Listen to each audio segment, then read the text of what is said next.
This is the Lightning Junkies podcast with your host, Chaz. On this week's episode of the podcast, we have Ruben Somsen, and we're talking about ANYPREVOUT, Eltoo, statechains, spacechains, drivechains, whatever other chains we can find, cat chains. How are you doing today, Ruben? Yeah, I'm good. Glad to be on here. I'm glad I did not mess up that intro. Pretty cool to listen to. Right. So yeah, I'm really glad that you're here and that we're going to get into ANYPREVOUT. It's been kind of my most recent obsession here. Like just before Miami Bitcoin 2021, I was starting to like really kind of begin to understand it.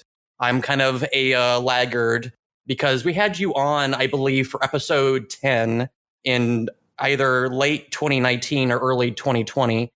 And you were on to explain, the possibility of state chains, lightning on state chains, I believe, and then just generally state chains. But you're back here because you're going to maybe, help us to kind of understand ANYPREVOUT, L2, and then possibly, some updated explanations on what those things would allow in reference to state chains and possibly explain space chains to us. Sounds good. All right. So first off, let's just, jump in here and start talking about ANYPREVOUT, or let's, be more formal, I guess, and just say it's a BIP on Bitcoin, BIP 118. Do you want to maybe explain to the audience what just the soft fork of SigHash ANYPREVOUT would do on a technical level? It's a good question, actually. I have not really put it into like layman terms in a way that I think is going to be easy, but let me give it a try anyway. Well, yeah, the weird thing about ANYPREVOUT is the thing it does and the thing it enables are sort of disconnected from each other. So specifically what it does is it allows you to basically spend a UTXO without specifically referring to that the ID of that specific UTXO. So if you have two UTXOs on the blockchain that are fundamentally the same, then you can create one transaction that could basically be valid for either one of them. You get a little bit more of a loose coupling between spending a UTXO, like the transaction that is the UTXO that's in the blockchain and the transaction that spends it. So that's the kind of the high level thing. But then what that enables is sort of something completely different. So, and I think that's probably for the less technical listeners, that's the more interesting part. And I think one of the things that I should mention here is that, okay, so you got me on here to talk about ANYPREVOUT, but I'm not specifically one of the developers working on it. So the reason I am at least pretty knowledgeable about it is because two of my sort of sidechains, you could call it proposals, utilize ANYPREVOUT. So I've looked into it quite a bit.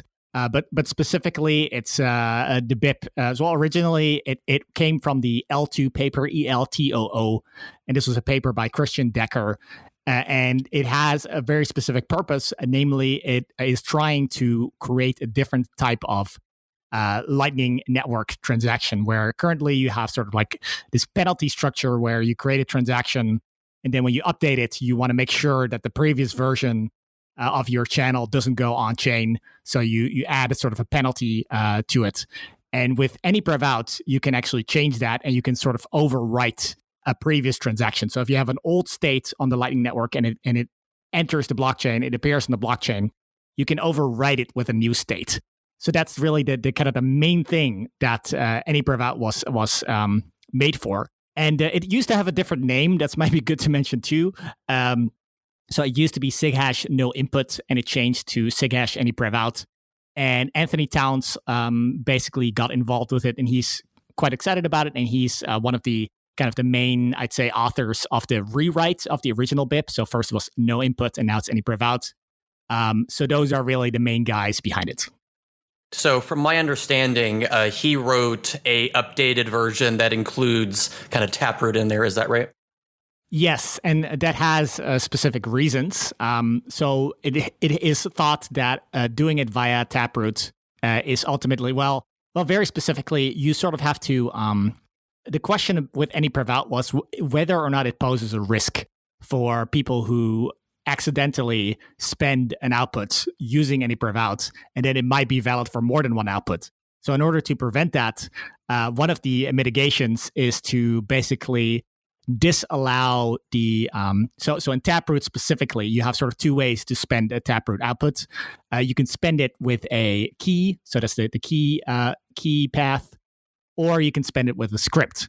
And so here, by combining ANYPREVOUT with Taproot and only allowing it to be ANYPREVOUT to be active when you use the script path, and you specifically within the script use signal that you want to use ANYPREVOUT, you sort of force people to opt into it, but simultaneously you don't mess with Taproot's sort of fungibility, right? Where if you look at the transaction on the outside, you can't really see whether it's any different from any other outputs, and that would be lost if you were to signal for ANYPREVOUT, basically, by using a different Taproot key, for instance. So now you have two types of Taproot keys, and now you lose fungibility. But by doing it through the script, you sort of keep that. So that's why Taproot was sort of thought to be the best place for ANYPREVOUT.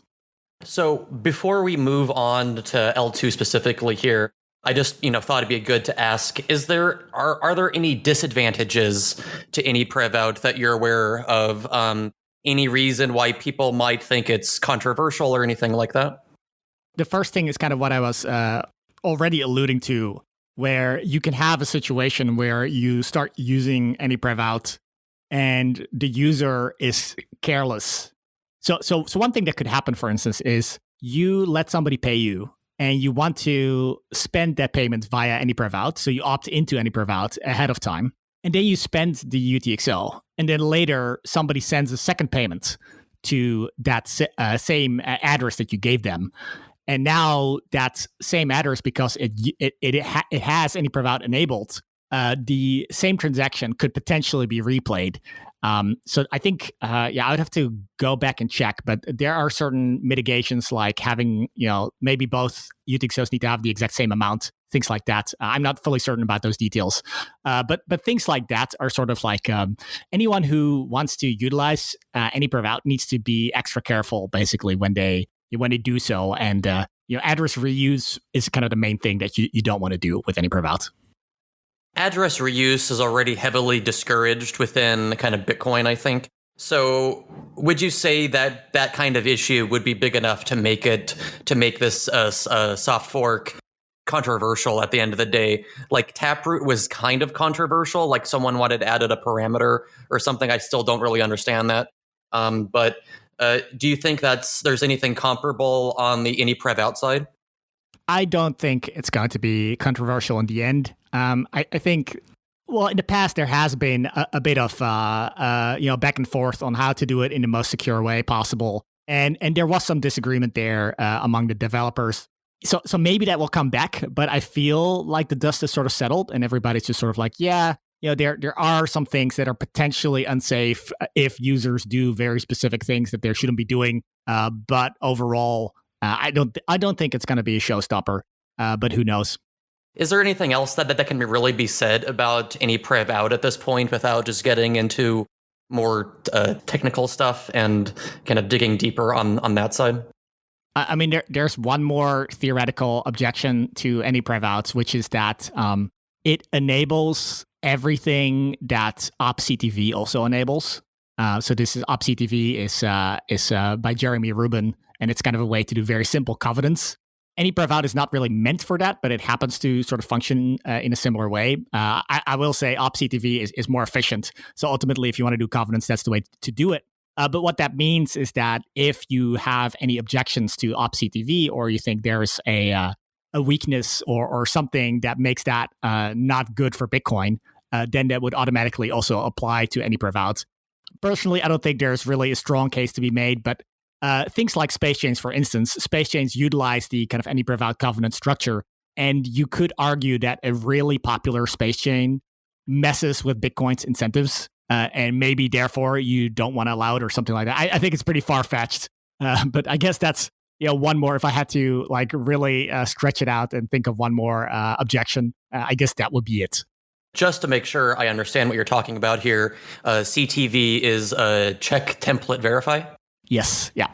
Because I could have sworn I saw that. I was reading up on, Sikash, ANYPREVOUT, and Eltoo, and I kept seeing reference to that, Like, is there some advantage to ANYPREVOUT and CTV going in at the same time, or just going in eventually and both being active?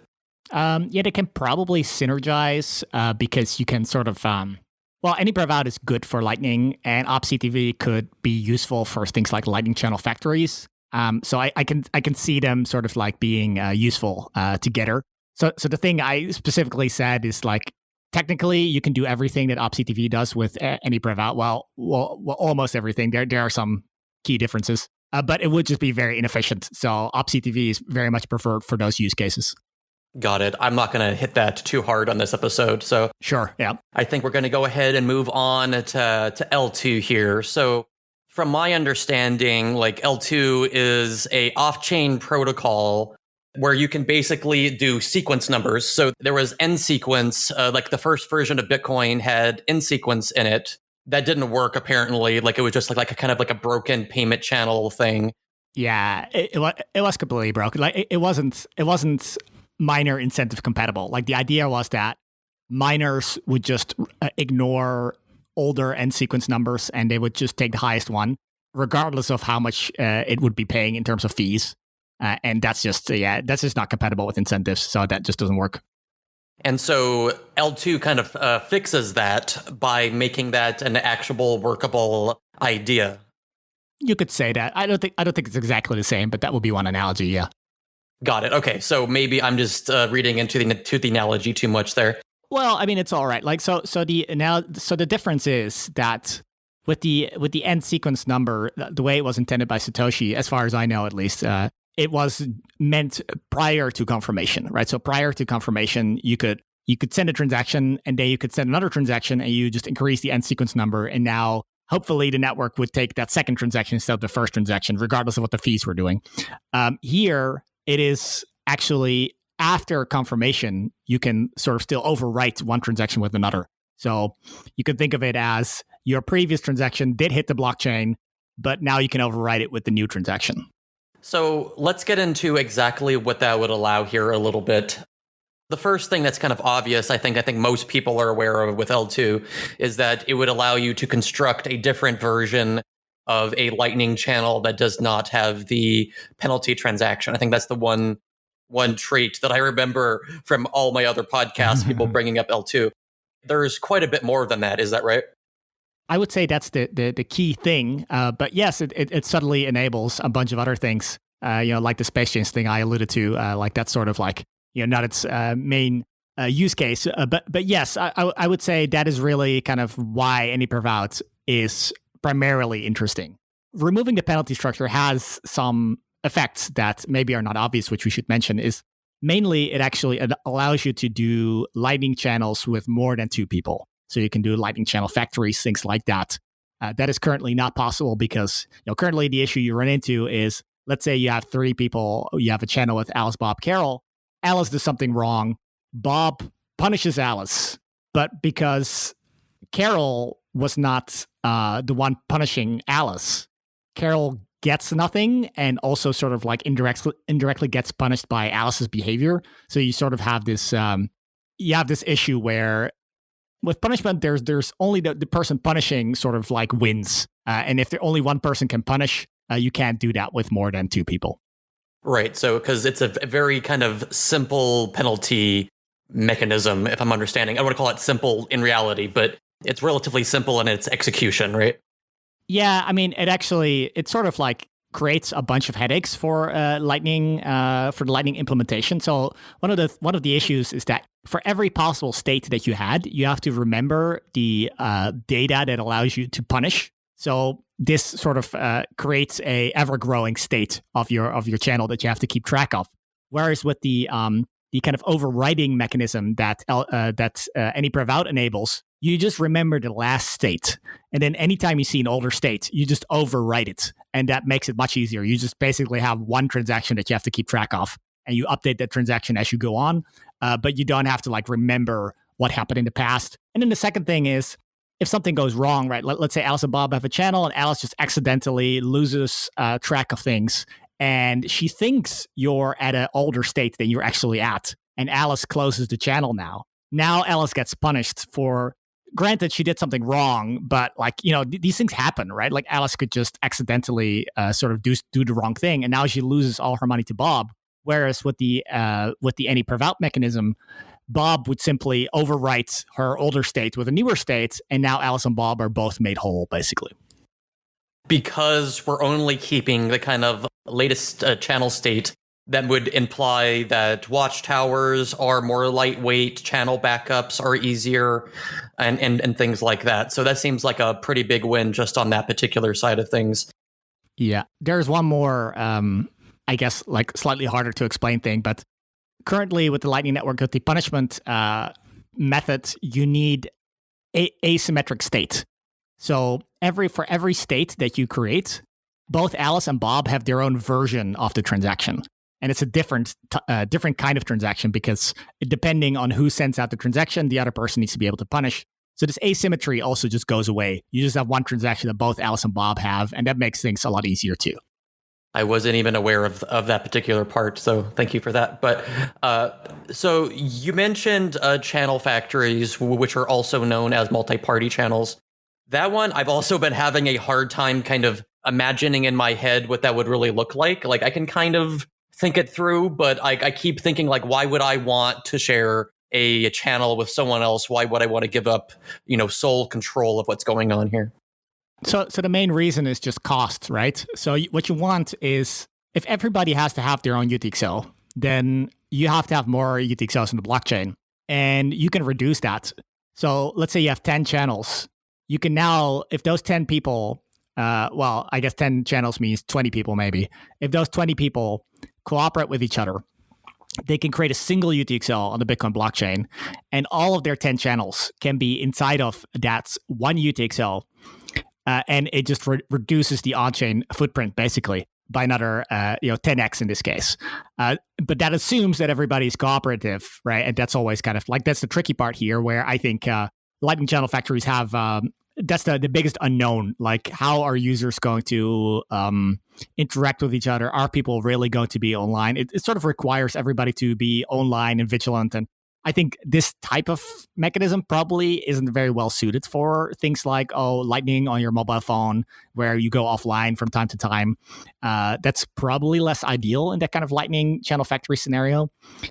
So I do think, there are some open questions there, but really ultimately that is what it comes down to, that you have less UTXOs on the Bitcoin blockchain and you cooperate with more people in an off-chain fashion. Correct me if you think I'm sounding wrong here, but like my first kind of imagined use case potentially here would be something like El Salvador, maybe, where they're already kind of doing the community model a bit. So maybe there's already some existing trust here amongst the members of that community. Maybe it would make sense for them to be inside a channel factory, kind of commingling funds and all that. Yeah, maybe something like a family or something could have a channel factory together. I mean, it's hard to say how it's going to work out, but like, if you think about, like, if everybody cooperates with each other and there's one big merry Lightning channel factory that everybody cooperates with, it would just be like the ultimate off-chain thing, right? Where nobody ever goes on-chain because everybody cooperates and everybody agrees. But that's just unrealistic.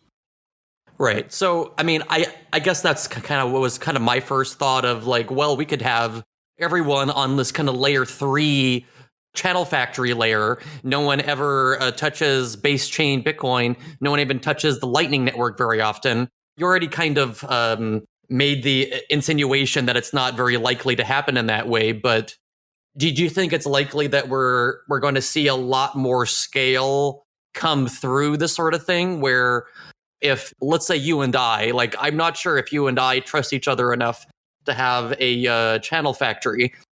Depends on how much money's in there. Right. True. But let's say we had, a million sats, that might be quote unquote small enough that we could probably trust each other. But, at what point would that graduate to maybe not? But it's also like, okay, so let's say you and I trust each other, but then you have a buddy and you want your buddy to join in. And I don't know your buddy, right? So now it's like, okay, I don't know if I trust your buddy. So yeah, that kind of becomes the problem, right? You put 10 people together, you put 20 people together, all those 20 people have to sort of rely on each other. And assume that they're all going to be cooperative with each other.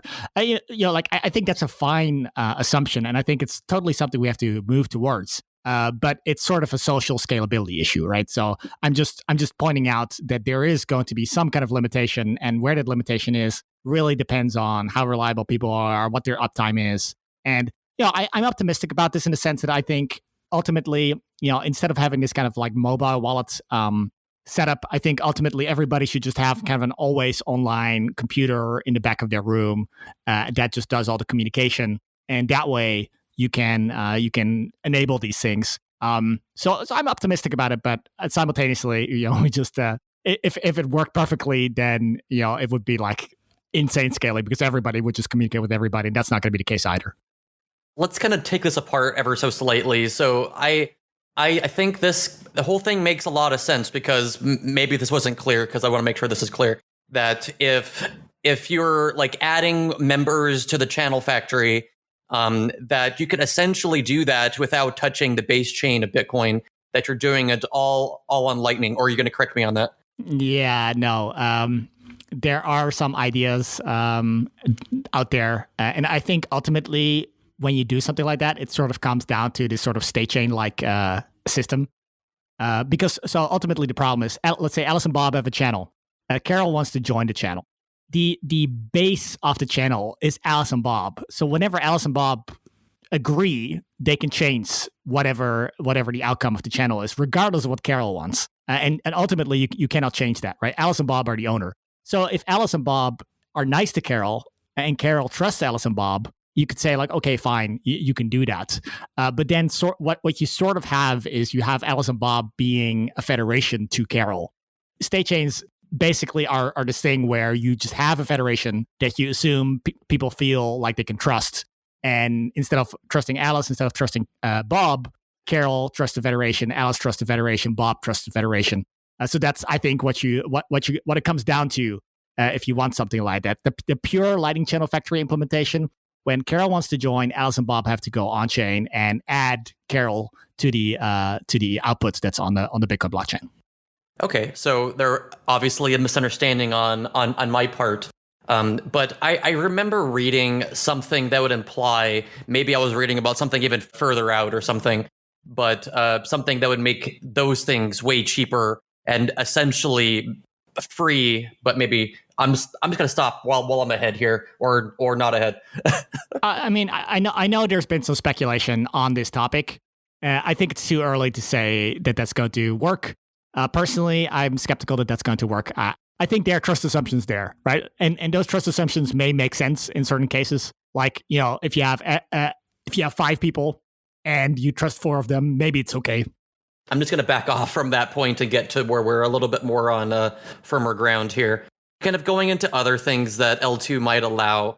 Another one that kind of stands out that I'm not sure gets enough attention is the Lot 49 protocol, which would allow for Lightning payments over mesh networks. I believe this was started previously. God, I totally forgot the mesh network company that did it. But Richard Myers is the guy that was doing the Lot 49 work. Have you heard much about this? Have you looked into this much? No, I can't say I know a lot about it. I will say, kind of like generally speaking, the more simple and elegant you make the Lightning Network, the easier it is to connect it to IoT devices and have them do stuff that, if you reduce the complexity, that stuff becomes easier. I don't know if there's a specific barrier where things are not possible now and will be possible afterwards, but it wouldn't surprise me. Got it. And just to throw it out there, the name of his company was Global Mesh Labs. But since neither of us know all that much, we're not going to stay on that for too long. Yeah. There's one thing we haven't hit on that is important about ANYPREVOUT. So I think it might be good for me to mention it, which is the how fees work. Are you familiar with how that changes with ANYPREVOUT?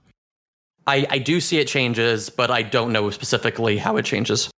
Let me just point out what the difference is. So currently in the Lightning Network, you have to choose the fee ahead of time, and that causes issues when fees go up, right? So if Alice and Bob create a new state and then one of them disappears and now you have to go on chain, but the fee that you anticipated ahead of time is the wrong fee. well, now you can't send your transaction. And currently that's fixed by sort of overshooting and just paying sort of a too high fee and hoping that's going to be high enough. But that is just ultimately kind of very unappealing. So with ANYPREVOUT, that's actually completely fixed because you can pay the fee after the fact. So the way that works is basically the ANYPREVOUT transaction of the new state or whichever state you want just has no fee. There's no fee attached to it. And when you want to send it to the Bitcoin blockchain, you have to attach your own input and output in order to pay for a fee. So the fee can be basically attached when you actually want to send it to the Bitcoin blockchain instead of ahead of time.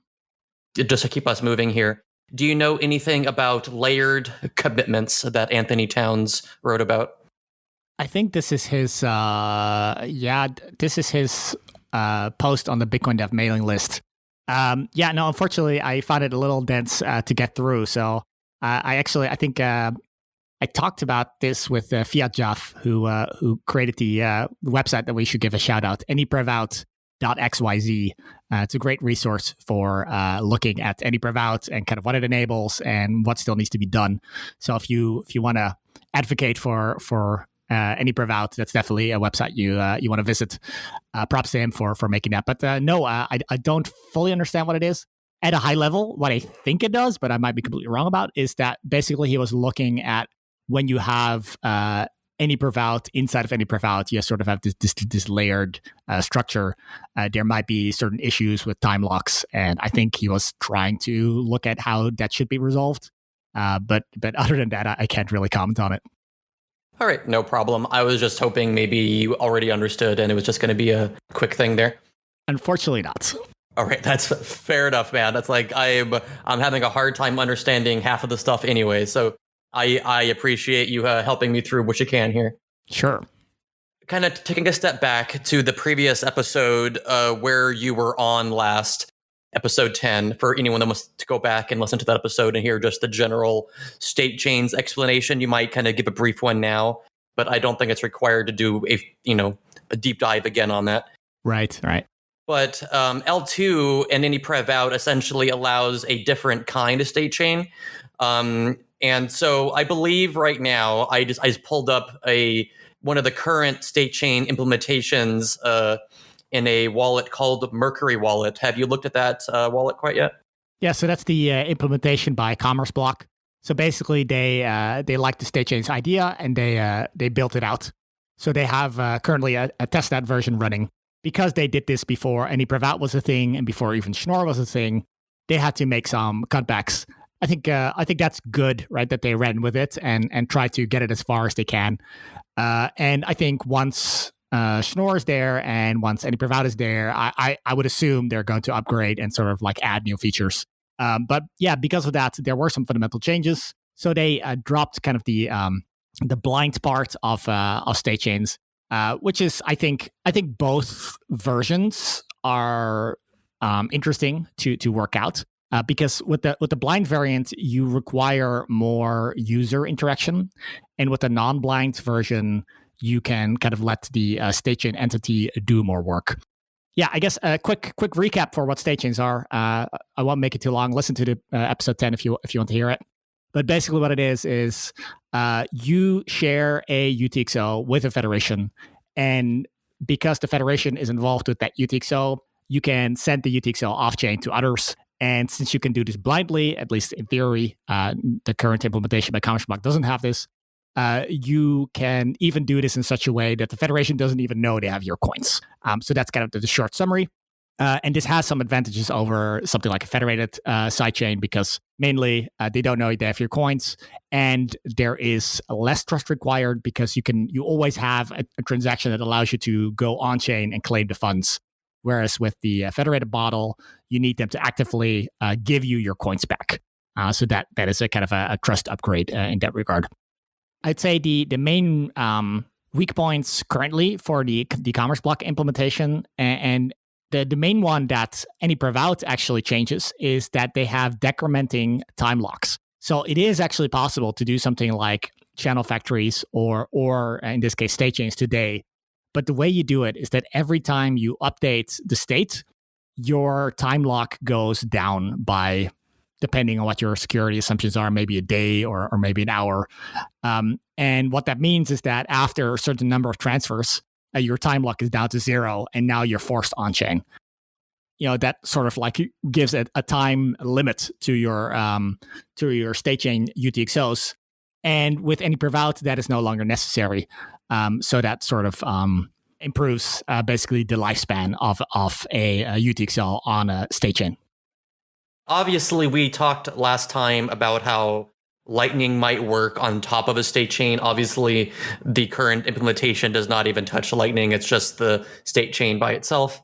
But the idea is if you were to do Lightning on top, that theoretically you could actually move different amounts around and not be kind of locked into the full amount of the UTXO. Yeah, so actually, I talked to the Commerce Blog guys about that recently. And as far as I can tell, I think it's possible for them already to make it Lightning compatible. That's easier said than done, especially because the Lightning Network is sort of like lots of moving parts and a lot of complexity. So I don't think that's going to happen overnight. But at least it seems like it's already possible with their current implementation. So that's good to know, at least, that there are no big roadblocks there. And now with Schnorr coming up, they can also make some other improvements. Like currently, the way it works is that they have basically a single server that is signing everything. And there's no federation yet, but they could start implementing that once we have Schnorr.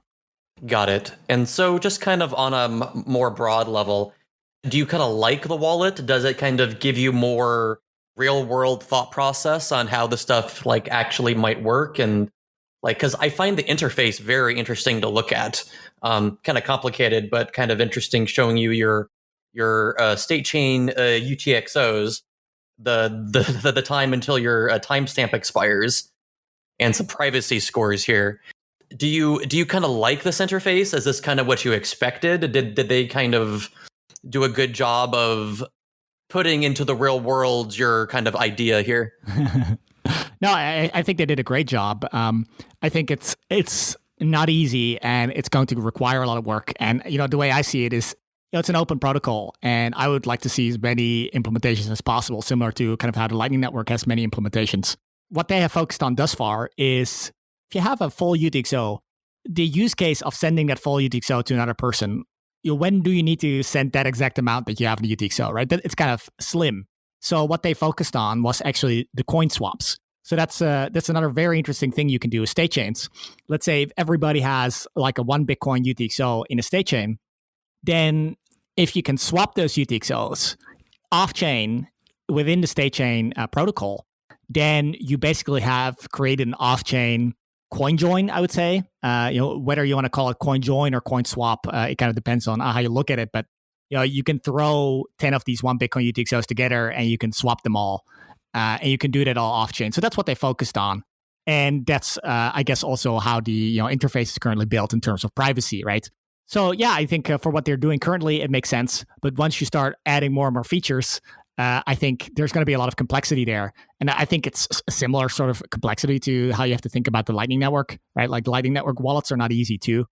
So yeah, I think they've got a challenge ahead of them, and I think they're meeting it thus far. So I'm quite impressed. Just kind of sitting here, like listening to you talk about this a little bit, my imagination started to think about how, people run their Bitcoin Lightning nodes on these node implementations like my node, Raspberry Blitz, etc. Obviously, they have all kinds of goodies on there that aren't directly related to Bitcoin per se. You have LND hub, you might have mixing tools through Samurai, whatever. I kind of like the idea of maybe at some point I can just have like a state chain like server on my Raspberry Pi and kind of being part of a federation. Is that something that you see happening, or am I just not on the right track there? No, yeah, that's interesting that you mentioned it. So especially the blind version of statechains, they sort of don't expect the federation to do much at all. It comes back to the issue of interaction. Whoever the federation is, you have to trust that they're going to be cooperating together. And that's the hard part, I think. So, if you just do it or a random person does it, why would I trust them? And I think that's that's the federation issue. You sort of need people that have some kind of reputation where you feel like, okay, well, these people, they're really going to go for it. I can entrust my UTXOs with them instead of just some random people, unless you think, maybe some of the Twitter celebs, you trust them. Maybe they can run a federation or something like that. That would be an interesting experiment. But that's really the main issue, right? Like, are they going to be online all the time? Are these people that create a federation together, do you trust them all? Or do you think that they might run away with your coins? That is really ultimately the question it comes down to. Right. So, I mean, it's a very interesting question. Like, would you listeners out there trust a federation of like me and other podcasters? Maybe, especially the ones that are, maybe actively showing their Lightning channels, or I'm sorry, not their Lightning channels, Lightning nodes, excuse me. I don't know. That's a very interesting thing because I don't think I would trust that very easily. I think it would take some like real usage and some it would take years probably for that to really begin to build out. Because like I don't like Liquid, for example, which is a federation. They have some questionable emergency mechanisms there. Maybe they fix that. Maybe I don't know what I'm talking about, and that's fair. Someone will yell at me. Yeah, no, it's sort of necessary that they have something like that, but it could be better. Yeah.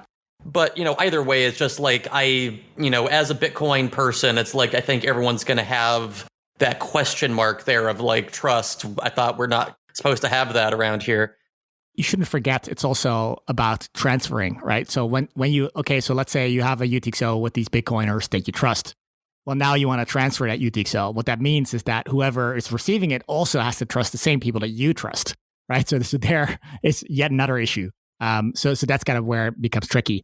And I think in theory, and this is probably not very easy in practice, but in theory, you could sort of like do pick your own federation. So my UTXO is controlled by, 3 people that I like or whatever, or 3 federations that I like. But then still, you're right, you have this coincidence of wants kind of problem where if I transfer it, the person that receives it has to trust the same federation. So that's really, I think, where it starts breaking down. I think that's a fair amount on that side. I kind of wanted to hit covenants and Spacechains here. So, as you were kind of saying before, I think that was while we were on air, Spacechains require a kind of covenant-like construction, if I can speak here. And so, basically, they're kind of required. So, before we get into Spacechains specifically here, I remember covenants being essentially a thing where you can have like a bunch of, I'm going to explain this terribly, but let's see, like a bunch of different outputs kind of all within the same transaction, and they're kind of nested. So you need, please save me. I'm doing this terribly. Sure, yeah. Yeah, covenants are one of those things that it took me a long time to wrap my head around it as well. But ultimately what it is it's a restriction of how you can spend your coins. So normally you have a UTXO and you can just do whatever you like with it. But with a covenant, you can say, okay, you can spend these coins, but only if the output that you create when you spend them has certain conditions. And the simplest condition is just literally defining the output ahead of time. And that is what opctv does, so check, template, verify. And at the same time, this is something that ANYPREVOUT sort of coincidentally enables as well. So with that, you can send a transaction. You can create a Bitcoin transaction that you know ahead of time is going to create, let's say, 20 outputs where, maybe there are 20 Lightning channel factories or something, Lightning channels. So you can create that kind of in a single transaction. So you create a single output on the Bitcoin blockchain, and then you know ahead of time that the only way this output can be spent is by creating these 20 other outputs. So that basically means that the 20 outputs it's as if they already were on the Bitcoin blockchain, but they just haven't been revealed yet. That is kind of the simplest covenant you can do, and those are the covenants that we're going to be talking about today. Just to kind of relate my own personal understanding here slightly is the reason why you might use something like this is for a Bitcoin vault. Brian Bishop kind of brought up the idea of all this, I believe. Essentially, the idea is that you could have it set up so it would take a very long time. Like, you couldn't steal someone's Bitcoin, essentially, because they would be kind of time blocked to yourself over a long period of time, where it would take like 10 years or something for you to get all your Bitcoin back. But because of how the covenant works, it would just go from one output to the other, to the other, to the other. Yeah, I don't fully remember that specific use case or how that was modeled. But I do believe, that's one of them. Another thing that maybe helps you wrap your head around it is that theoretically the thing we're doing here is also just possible by pre-signing a bunch of transactions.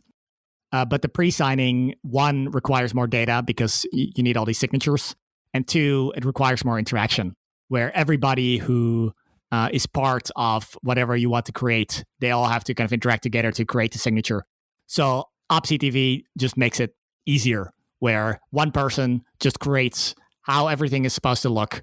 Everybody else, when they see it hit the Bitcoin blockchain and they receive the data basically of how this transaction unfolds, they can see how it goes.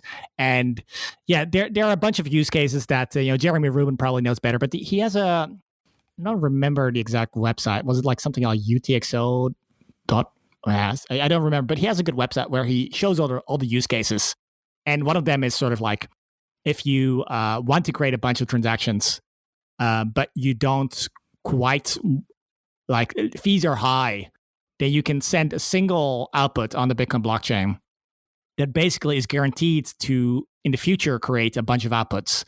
But since you don't create them yet, you can wait for a time when fees are low, and you can send it then. But you already have the confirmation. So anyone who is supposed to receive funds from an exchange, for instance, they know the exchange has already sent them the funds, but just the sort of the specific individual output is just not on the blockchain yet. Maybe like a simpler way for me to understand it is just a way to set a set of expected spending parameters into the future a little bit. Is that a simple way to put it?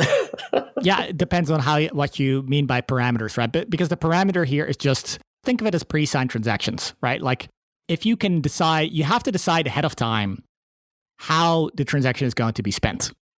And that decision is kind of set in stone.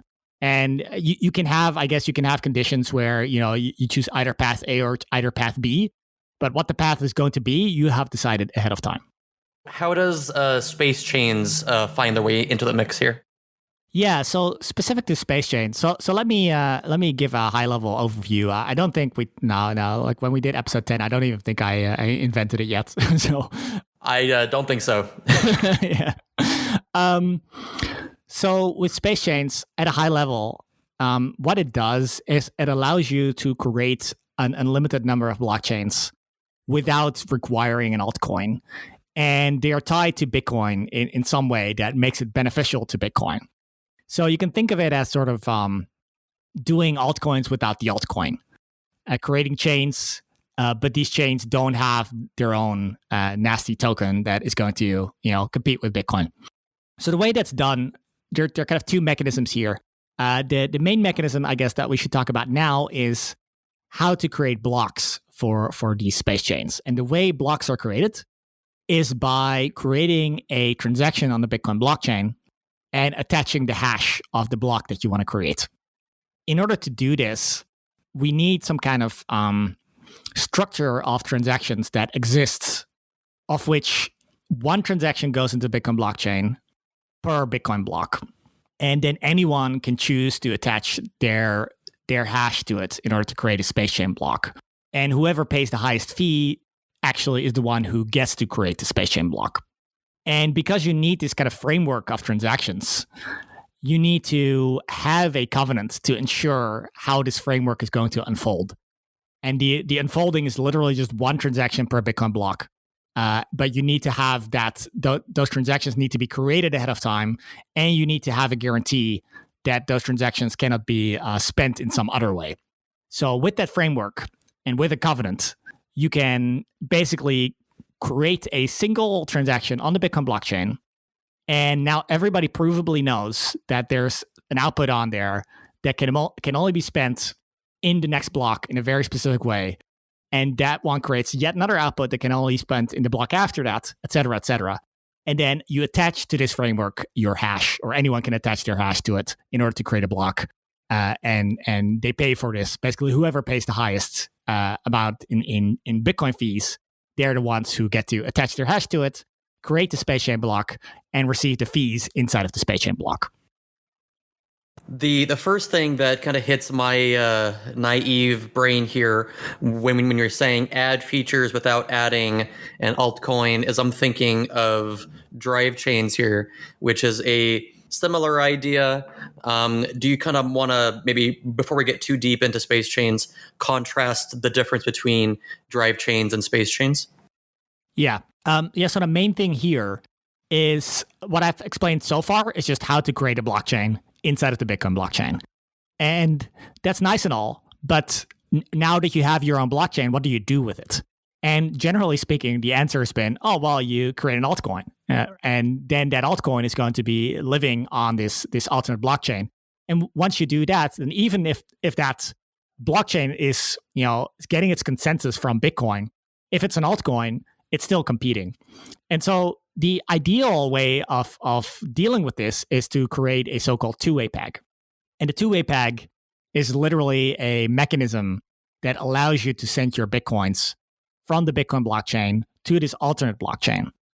And if you have this mechanism where you can move back and forth, that's really the holy grail. That's kind of the ideal.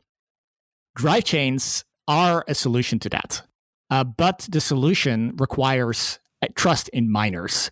And because it requires trust in miners, a lot of people are kind of worried that ultimately that's going to not work out or have bad incentives. Personally, I'm kind of on the fence about that, whether or not it's going to work. But I do think it's sort of a tall order. And spacechains sort of circumvent that problem because spacechains specifically, they do not have a two-way peg. But what they do instead is if you want to create tokens on the spacechain, you have to literally burn your Bitcoins. And only then can you create spacechain tokens or space coins, as I call them. And so what this does is you're literally just giving up on this two-way peg mechanism. Again, it would be ideal if you had a two-way peg, but considering the trade-offs of getting the two-way peg, the Spacechains design really tries to look at, okay, well, what can we do without the two-way peg and purely doing this kind of perpetual one-way peg, meaning that at any time you can burn your Bitcoin and create space coins.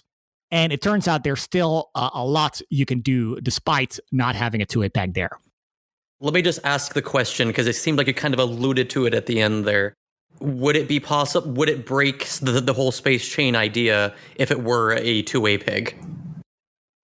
So there is no, it would just be fundamentally a different design if you were to do that. So there is one way to create a two-way peg out of it, but it would not be trustless. So the nice thing about Spacechains is it's completely trustless. So what you can do is you can create a space chain, and on that space chain, you can allow people to issue assets.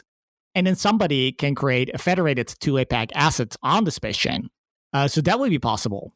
And when you do that, you have Bitcoin on the space chain, but you don't have them in this kind of like trustless fashion that we would like, right? Like that's really doing it with trust. Two-way peg is actually easy, and for that use case, space chains work perfectly fine as well. But it's this kind of like trustless thing that's the issue. And I don't think we should be getting into it for this podcast, but I actually have a solution to that, which is called softchains. But that's a whole other can of worms that I think we should just leave aside for now. How many chains do you have in your pocket, man? How many different? 3 at the moment. All right. So like in another 10 years, going to have, 3 or 4 more chains, and, we'll figure out how to, put cats onto the blockchain here. Exactly. That's the end goal. Never cats and dogs together, though. That doesn't work. Different chains for different. Okay. Yeah. All right. But I feel like we've hit a good amount of stuff here. Was there anything else on Spacechains you felt like we really needed to hit? Yeah. It would be good to kind of go over some of the use cases, right? Because right now, what I've kind of described is, okay, we have this space chain and we have this asset that's kind of a Bitcoin derivative, right? Like where you destroy your Bitcoins and you create these space coins. But okay, so what do you do with this blockchain? The things you can't do is you can't expect people to kind of value these space coins highly. You can't say that, okay, well, right now I'm storing my value on Bitcoin and I'm just gonna burn all my Bitcoins and just have space coins instead. That would be kind of crazy and doesn't really work because ultimately, in terms of store of value, Bitcoin is just superior. You can always move your Bitcoins to the space chain, but you can't go back. So therefore, Bitcoins are always preferable. And that's sort of intentional. So really what the token is just a way to pay for block space. And then the question kind of becomes, okay, well, what can you do with the block space if there is not this decentralized Bitcoin token or some kind of altcoin on there? And so one of them would be asset issuance, right? So you could do NFTs. You could do, like I said earlier, you could do federated two-way pegs, so not trustless, but it's one way of doing it. You can issue USD Tether on there. And I think that's really one of the main use cases where you can create any blockchain you like, as many blockchains as you want, and anyone can issue any asset on there, and it doesn't have to be like an altcoin. And then you can use it for doing things that a lot of altcoins are trying to do. You could do the Namecoin thing. You could create DNS. You could try to... I mean, there are some more fancy things that people are doing. Like there's one idea by John Light, which is basically trying to get the Ethereum TBTC design into a space chain via what he calls a stake peg. So those are interesting ideas, but there's this fundamental question about altcoins, where if the altcoin itself doesn't have store of value, isn't the store of value, does the fact that the chain has certain functionality still create value? And if the answer to that is yes, then we can do it with a space chain and we can bring that value to Bitcoin. And it will go to Bitcoin indirectly because the more popular the space chain is, the more Bitcoins will be burned. The more Bitcoins will be burned, the more scarce your Bitcoins will be, and the higher, basically number go up when that happens. Do you see burning Bitcoin as a thing that a lot of people are going to do? Do you see this as a healthy activity? Because I feel like the last big burn for Bitcoiners was Counterparty like years ago, and that ended up being, sorry guys, but not a project that anyone cares about anymore. I would hate to be there, some big space chain thing, but they burned X amount of Bitcoin, and now that project's dead, and we can't get that Bitcoin back, and everyone's just like, well, oh well. Yeah, no, it's a good question, and I think it's one that deserves a lot of attention because I think a lot of people are cautious about that. So from my perspective, I think there's absolutely nothing to be concerned about. But it's my job to convince others that that's the case. So it's not enough that I think that. Let's say even if I'm right? And it's really there's no problem with burning Bitcoins for the space chain design. If everybody thinks it's a problem, that hurts basically the project as a whole. So I guess a couple of things I will say about that. So the first thing is you don't have to burn your Bitcoins. Anyone can burn their Bitcoins. And once those Bitcoins are burned and the space coins are created, you can then buy those space coins from whoever created them. And I think that's kind of fundamentally very important because what that means is that it's just a market mechanism where if there's a lot of demand for space coins, somebody can profit by burning their Bitcoins. The demand for the space chain, and this is an important one, the demand for the space chain can only come from current demand in its block space. There is no speculative demand for space coins. And that's very important because that was not the case for Counterparty. With Counterparty, really the reason people were burning their Bitcoins was because they thought, oh, I'm going to create this other asset and then it's going to go up in value because the burn was temporary, right? It was not a perpetual burn. And that's the important part here. So the thought was, I'm going to burn my Bitcoins and then I'm going to get Counterparty coins. And these Counterparty coins are going to go up in value. And so they were speculating on the future. And that is literally not a thing you can do with Space Chain. And therefore, really, the only time you burn your Bitcoins is if there's an immediate use case and there's immediate demand for it. And therefore, it is kind of by definition not a waste. Maybe we're in this future where we're accessing our internet that is secured by a space chain in some sense, in the sense where we're like maybe moving over an X amount of sats over to the space chain in order to access some DNS thing, some Namecoin thing, in order to access some super private Bitcoin website that has all the cool information on it or whatever.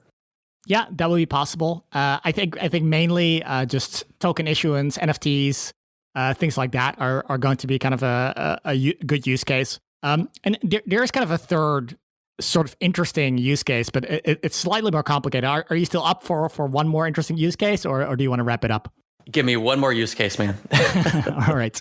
How familiar are you with what Ethereum has been proposing for burning a percentage of their of the fees in order to create ultrasound money or whatever they want to call it? Have you heard of this? Is that their IP, their EIP? Exactly. Yeah. I don't know the numbers and everything, but yes, I've heard of that.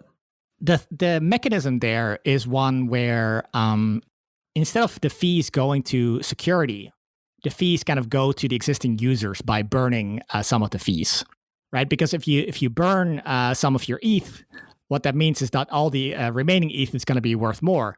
And if you hadn't burned the ETH would have gone to the Ethereum miners, and it would have resulted in a higher proof of work. This same mechanism can actually apply to a space chain, where instead of all the fees going to, well, ultimately they go to Bitcoin miners. Within the space chain, you just have a consensus rule that says, well, every time you want to create a space chain block, you have to destroy a certain amount of space chain coins, a certain amount of space coins.